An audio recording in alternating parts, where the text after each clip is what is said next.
দ্বিতীয় অধ্যায় সাংখ্যযোগ। শ্লোক নাম্বার 51। কর্মজং বুদ্ধিযুক্তা হি ফলং তত্ত্বা মনীষিণ জন্মবন্ধ বিনিমুক্তা পদং গচ্ছন্ত নময়ম। মনীষীগণ ভগবানের সেবায় যুক্ত হয়ে জড়জগতের সমস্ত কর্মজাত ফল থেকে মুক্ত হন। এভাবে তারা জন্ম ও মৃত্যুর বন্ধন থেকে মুক্ত হয়ে সমস্ত দুঃখ দুর্দশার অতীত মুক্ত অবস্থা লাভ করেন। জড়জগতের দুঃখ দুর্দশা যেখানে নেই, মুক্ত পুরুষেরা সেখানেই অবস্থান করেন। শ্রীমদ্ ভগবতেই বলা হয়েছে, সব কিছুর আশ্রয় এবং মুক্তিদাতা মুকুন্দ নামে খ্যাত পরমেশ্বর ভগবানের পদপল্লবরূপ তরুণীর যিনি অংশগ্রহণ করেছেন, তার কাছে এই ভবসমুদ্র গোস্পাতুল্য। পরম পথ অর্থাৎ যেখানে জড়জাগতিক ক্লেশ নেই বা বৈকুণ্ঠই তার গন্তব্যস্থল। প্রতি পদক্ষেপে বিপদসংকুল জগতে তিনি আর আবদ্ধ থাকেন না।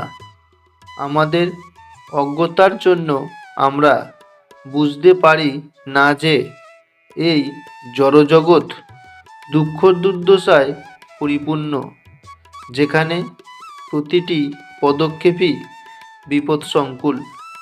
অজ্ঞতার বশবর্তী হয়ে অল্প বুদ্ধিসম্পন্ন মানুষেরা সকাম কর্মের মাধ্যমে সামঞ্জস্য বিধান করার চেষ্টা করে এবং মনে করে যে এই ধরনের কার্যকলাপ তাদের সুখী করবে। তারা জানে না যে এই জড়জগতের কোনো দেহই ক্লেশমুক্ত জীবন প্রদান করতে পারবে না। জন্ম মৃত্যু জরা ও ব্যাধিরূপ ক্লেশময় জীবন জড়জগতের সর্বত্র বর্তমান। কিন্তু যে মানুষ তার স্বরূপ উপলব্ধি করে বুঝতে পেরেছেন যে তিনি ভগবানের নিত্যদাস এবং এভাবে ভগবানের ভগবত্তা সম্বন্ধে উপলব্ধি করেছেন, তিনি তার সেবায় নিজেকে নিয়োজিত করেন। তার ফলে তিনি বৈকুণ্ঠ লোকে উত্তীর্ণ হবার যোগ্যতা অর্জন করেন, যেখানে জড়জাগতিক ক্লেশ, কালের প্রভাব এবং মৃত্যু নেই। আত্মার স্বরূপ উপলব্ধি করতে পারার অর্থ ভগবানের মহিমান্বিত স্বরূপও উপলব্ধি করতে পারা। ভ্রান্তিবশত যে মানুষ মনে করে ভগবান ও জীব একই স্তরে অবস্থিত, সে অজ্ঞানের অন্ধকারে আচ্ছন্ন এবং তার পক্ষে ভক্তি সহকারে ভগবানের সেবায় নিয়োজিত হওয়া কখনোই সম্ভব নয়। সে নিজেকেই ভগবান বলে মনে করে এবং এভাবে জন্ম মৃত্যুর আবর্তে আরও গভীরভাবে নিমজ্জিত হয়।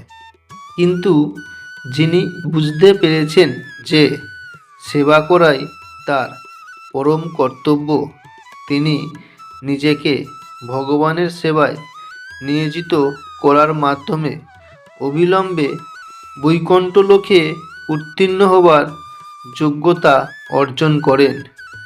ভগবানের জন্য সেবা করাই হচ্ছে কর্মযোগ বা বুদ্ধিযোগ, অথবা সাধারণভাবে বলতে গেলে যা হচ্ছে ভক্তিযোগ।